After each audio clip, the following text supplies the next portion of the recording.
Importing directly from China, the country with the second largest GDP in the world, which is governed by a communist party. But is China really communist? I don't know. It doesn't seem like it to me. It looks like it's a bit different from Cuba and North Korea, and that's what we're going to investigate today. We're in Shanghai, the biggest and richest city in China. Right here on the edge of an avenue known as Nanjing Road, which is the mecca of Chinese consumerism. We're going to walk down this avenue to show you what real China is like, the communist China of 2025. How does it actually work in practice? Can people own things here? Can you have an iPhone? What is it that you can't have? That's what we're going to find out together, okay? To start off, here are. Look, seriously, I'm at the beginning of the avenue and I'm already going to show you guys. Dude, there's a little 5-story Nike store over there. An Adidas store here with a giant screen that makes it look like things are popping out. Look at that, honestly, have you ever seen anything like this in Brazil? We don't have this in Brazil. Seriously, it literally feels like I'm wearing 3D glasses, but I'm not. Look at the size of this mall. And there's even more over there too. Wow, just showing you guys this.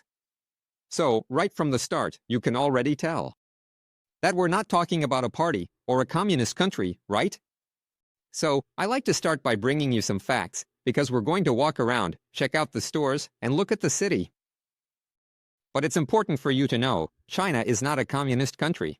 China is a socialist country with Chinese characteristics, which means it has an open market, okay? Which basically means it's a country where the government intervenes a lot in politics and in society as a whole, but the market is open. And what does that mean in practice? It means, man, the government watches the population, interferes a lot in various social matters, there's a lot of government control, but in practice, it's like this, look. There are a ton of stores here in the country. And to be honest with you, I don't remember ever going to a country that seemed as consumerist as China. And you'll get a sense of that as we walk down this avenue. Let's go. Look, starting off, the Carreta Furacao is rolling by. A little Chinese mascot. Here, check out the police car. Some of the stores here on this avenue are really huge. There's only Pandora, M&M's, and here's something I noticed. Everything has these neon LEDs. Like, some places have these older ones, like this one here, which is kind of old school China. I don't know, like from the 2000s, but there are these more modern ones too that show images. For real. There's a new TV at Pandora, and man, it's 6 degrees here, end of February, and the street is packed. No, here come the people selling stuff. This woman here just tried to sell me something. They come up to you to sell fake stuff. There's this one too. But that's how it is, man. So yeah, it's freezing, and it's packed. And another thing, like, right now it's 8 p.m. I'm heading out here to record the video because I wanted to show you guys what this place is like at night. Look here, man, the coffee shop. It feels like you're in a... It's kind of like Times Square, you know, it's super bright at night. Check this out, man. It almost looks like daytime because there are so many lights. Look, there are some little fan shops here, so you can see there are some traditional things, but at the same time, there are Western things too. Like over there, man. There's a Starbucks over there. Oh, here's a fun fact, just so you guys know, right? Man, China, I'm going to talk about this in other videos too, but what we're seeing here, China used to be communist, really communist. That's when the state controls all the companies, everything and all that. But that ended in 1978. That was the era of Mao Zedong. But in 78, a guy named Deng Xiaoping came into the Chinese government. And he's the one who opened up the Chinese economy. He said, okay, fine, let's keep socialism, but let's open up the market. And it was thanks to this guy's reforms that China is the way we know it today. So, look, there's a huge Starbucks right there. All of this started just over 40 years ago. There's a lot of police presence too. Dude, here you're seeing the street just as it is, man. This is exactly what you'll see if you come to China next week. One night here in Shanghai, you'll see exactly this, look. Wow, the buildings, look, it seems like. And everything is so clean, man. Look at this street. It's so clean, everything is so organized, you know? I used to think China was kind of a dirty place, with everyone yelling, talking loudly. But it's not like that. Let's go over there. Let's check out the food over there. The food, the traditional folks here. It's a mix, right? You see all the more developed stuff over there, but there's still, man, later I'm coming back here to chow down on something. Look at the food here. There are some little strawberries. I can't even tell exactly what some of this is yet. Look at this, man, there are some skewers of octopus, squid. Check it out. Man, even the street food here is high-tech, dude. Look, dry ice coming out. I don't even know if that's smoke. Yeah, no, it's so you guys can get a sense of it too, right? So you leave this video here with information. Wow, today, the private sector makes up about 60 to 70% of the economy in China. 50 years ago, it was the opposite. The government made up that percentage. So, in 50 years, there's already been a reversal. However, the country's consumption represents about... No, thank you. The woman already saw. Consumption represents about 40%, whereas in more developed countries it usually ranges from 60% to 70% of GDP and is related to consumption. In other words, China is growing economically. It's the second largest economy in the world, right? Bigger harvest, GDP in the world. And the Chinese people, they don't consume as much as we might think. So everything we're seeing here is still with the Chinese people holding back. Just so you have an idea, the savings rate in China is 30%. What does that mean? If a Chinese person earns 1,000 reais, they save 300. In Brazil, it's less than 8%. In other words, if a Brazilian earns 1,000 reais, they save 80. Wow, what we're seeing in China is with the Chinese still holding back, not spending much. When the Chinese start spending, stop saving, then forget it, man. This country is going to take off. Because there will be way more money pumped into the economy. Right now, they're still holding back. Let's cross here, just waiting. Look, the light is red. You can see there's this more Western-style architecture, right? Again, look at that. Like these buildings here. This doesn't look like China, does it? Why does this look like a Western country? Because China was occupied, man. We're talking about Shanghai here. Shanghai is a city that was occupied by the British, by the French, over 100 years ago. We're talking about the opium crowd. England was in the Industrial Revolution. They wanted to get into the market here, but China didn't want to open up, so they came in and started selling opium. They got the Chinese population addicted to opium so people would buy from them. So, Shanghai is a city in China that has a lot of Western influence because of invasion. Really, by force, you know? So that's why we're here in this part of the city, but you see buildings that really resemble old England or France. But at the same time, there are modern features too, right? So look here, check this out. Wow, what is that? A tea shop. Yeah, man, Asian people drink a lot of tea, right? They're not really into coffee that much. Here, it's more about tea. And look how crazy this is, man, the neon lights. Dude, there's so much neon. So much neon. That's something we don't have at all in Brazil, right? If you walk around a Brazilian city, even in Sao Paulo, you don't see anything like this. In Japan, it was like this here. It looks like this guy even puts, look over there, man, a spotlight up top to light everything up. And there are local foods here too. Pretty wild, right? You see a huge, modern store, and right next to it, there's a little shop selling bread here. It's so crazy how this market works, isn't it? China. It had several dynasties, right? So it was kind of like an empire. Ancient, thousands of years old. I'm not going to tell you the whole story right now. The point is, the dynasties started to fall apart and so on, and then, in the 1940s, the Communist Revolution happened, and the Communist Party, led by Mao Zedong, took over the government here. There was a period of about 20 years before that, with wars and everything, and no one really took control, but then he unified the state.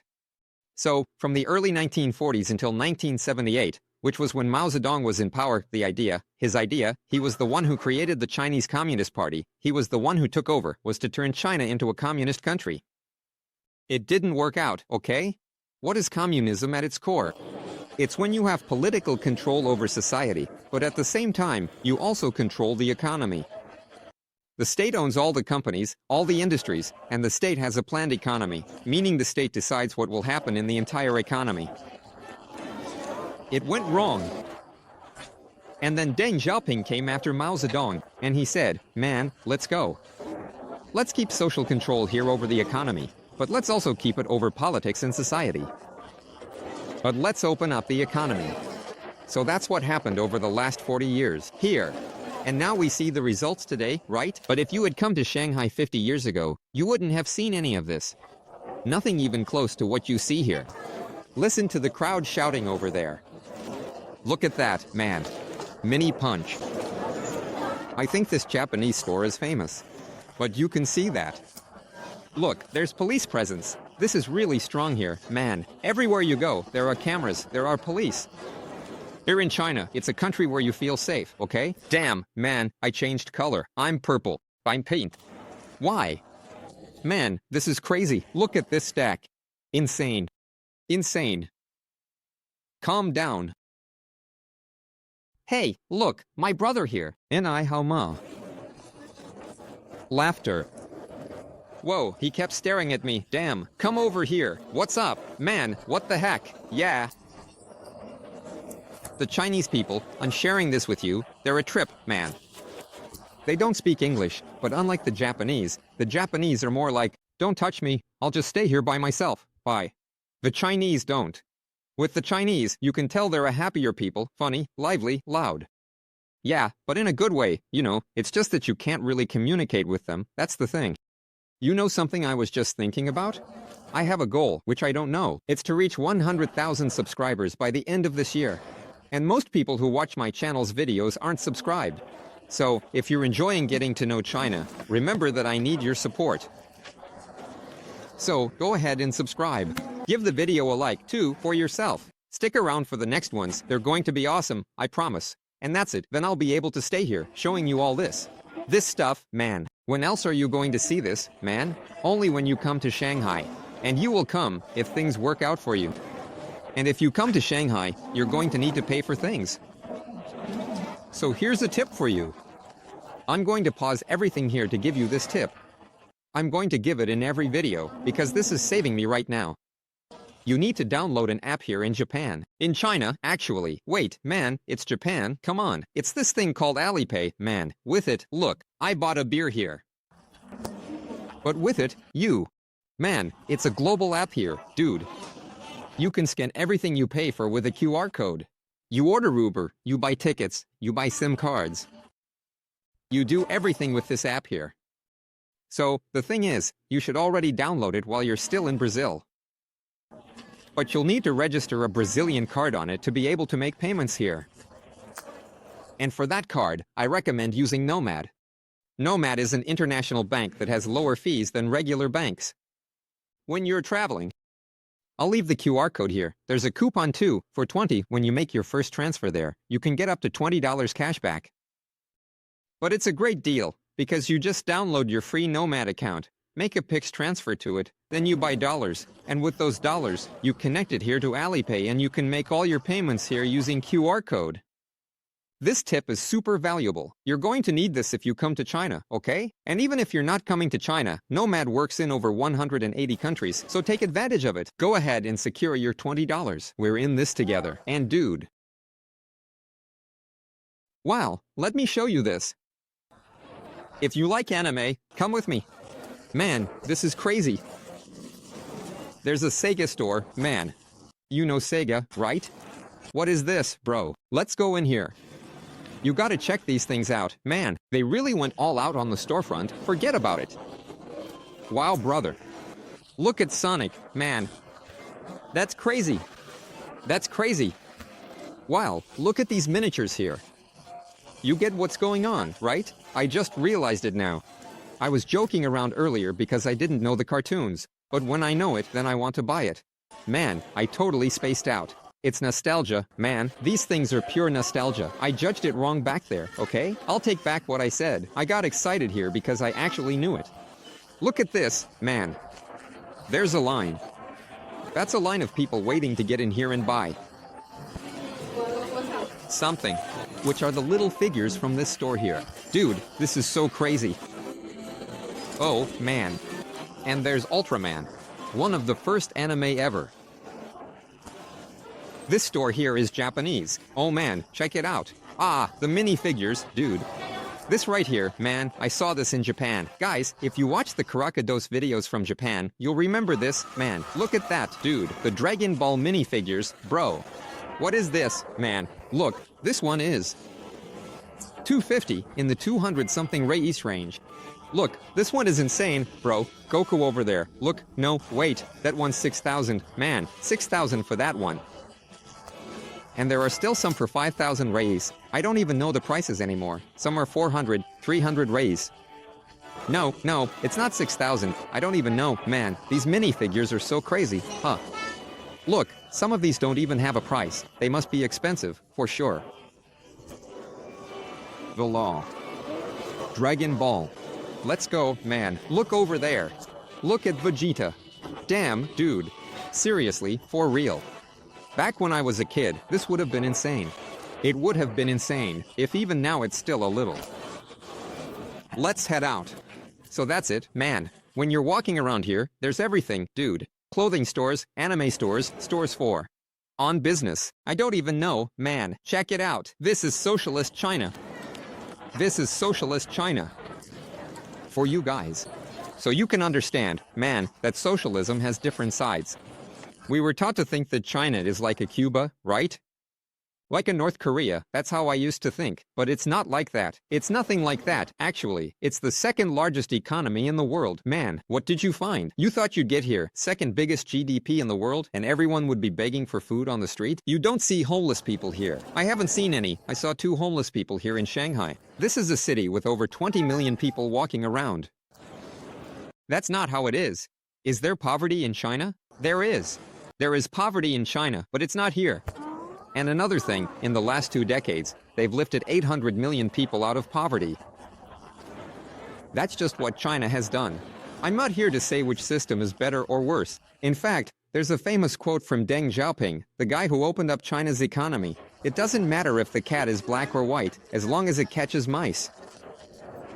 What he meant was, it doesn't matter if you're communist or capitalist. What matters is that the state grows the economy. And that's that. And that's exactly what he did. And that's what Cuba, North Korea, and several capitalist countries haven't been able to do, which is grow their economies. China's economy has grown by 10% a year for the last 40 years. Take a look at Brazil's, right? It's just stuck there. Look at Apple. This is where socialists buy their iPhones.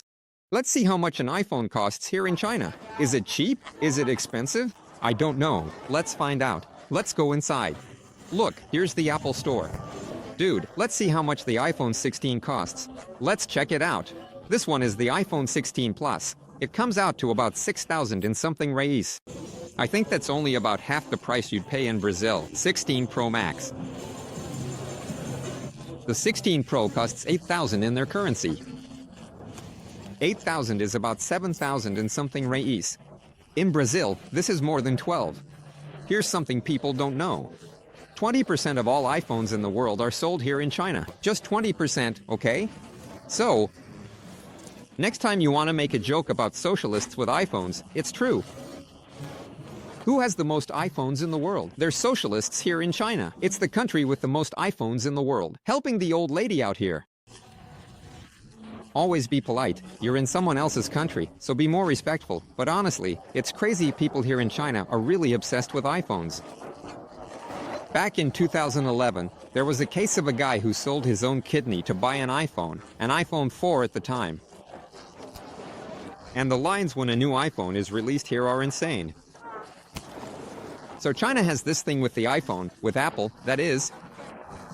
It really needs to be studied, honestly. But here, let me show you. Even though they have their own street, you know? Yeah, it's right there across the street. Which is where their own cell phone stuff is. You can't really see it from here. Later, when I mention the street, I'll point it out. They use it a lot more. The iPhone is also a status symbol. And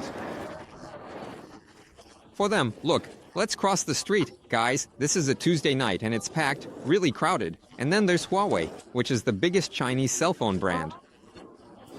In fact, they've had a boom since 2023, driven by a strong. China is really focused on promoting economic nationalism, which means doing a lot of advertising for Chinese brands to the population. So, they've had a big jump. But man, I don't know if you remember, if you have an iPhone or not, you'll know. Every iPhone in the world is made in China. It's designed in California, it's conceptualized there in California, but it's produced here, so they're winning on both sides. They profit from Huawei and from the iPhone too. For them, it doesn't matter, that's how it is. That's what China is doing to the world today. We're getting to the other side of the street here, and you'll notice, over there we're more of general trade. Here, more expensive brands are already starting to appear, and will appear later on. And even a little darker here, so it must be because there are banks, there are buildings, but dude, look over there, Burberry. Ferragamo, I have an idea what that is, Bottega Veneta. Here, these must be more expensive brands, right? That's what I was telling you guys. China's economic power is brutal. It's brutal, just so you have an idea. Another piece of information I came across. China is the country with the most billionaires in the world. It has surpassed the United States. In terms of economic power, the United States still has the largest GDP in the world, but it's no longer the country with the most billionaires. It's not the country that grows most each year among the richest countries, so it's just a matter of years. A matter of years, maybe decades, maybe just years, before China really surpasses the United States. Wow, there's a Jordan store here. For those who don't know, Jordan is a division of Nike, a billion-dollar division, created with the athlete Michael Jordan, and it only makes products focused on basketball and streetwear. But it's not common to see a Jordan store. Usually, Nike sells Jordan products, but here there's an actual Jordan store. And there's this store here, this one's funny. Oh man, I'm in the middle of the street. Wow, I'm in trouble. I hadn't noticed. Man, that's crazy. Check this out. The street here is made of the same material as the sidewalk. And there are those little electric scooters that are really common here. I'll make more videos about China, but these little electric scooters, they're everywhere. I found it funny that here, the street, it's made of the same material as the sidewalk, so I'm standing in middle of the street. I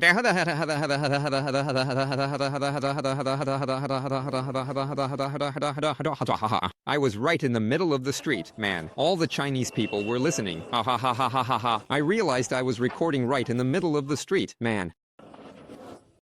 Damn, then people walk by. You have to stay here. Man, and the cop saw me and was totally chill about it. China is really peaceful, bro. Oh, there's this brand here, look. It's called ANTA. It's like a Chinese brand, really. It's pretty cool. But it's called ANTA. I thought that was funny. Here we're already getting to the end of the street. And you can see that here it seems a lot busier, right? You can really feel the China vibe here. Up ahead, that's the riverbank. Let's go over there. It's crazy, there are so many people. Damn, on a Tuesday. I just can't get that out of my head. Damn, it's a Tuesday night. And it's packed with people. The Chinese really do stare. They get kind of curious, you know? That's another crazy thing, too, I've noticed. Today is my first full day here in Shanghai, but maybe you've noticed this throughout the video, man. There are no foreigners. Dude, I'm the only foreigner here, man. It's just Chinese people, man. Only Chinese people. That's the thing. Dude, China is self-sufficient. China doesn't need anyone else. That's really wild. We need China more than they need us. That's a fact. There are so many people in this country, man. So, just with domestic tourism alone, there will always be tourism here. Wow, over there it felt more like a Western vibe, but not here. This place is really for the Chinese. Here, you can tell there's no real effort to attract foreigners, except maybe with the neon lights, right? With all the lights or the way the images draw you in, over there. That's food. I know that's food.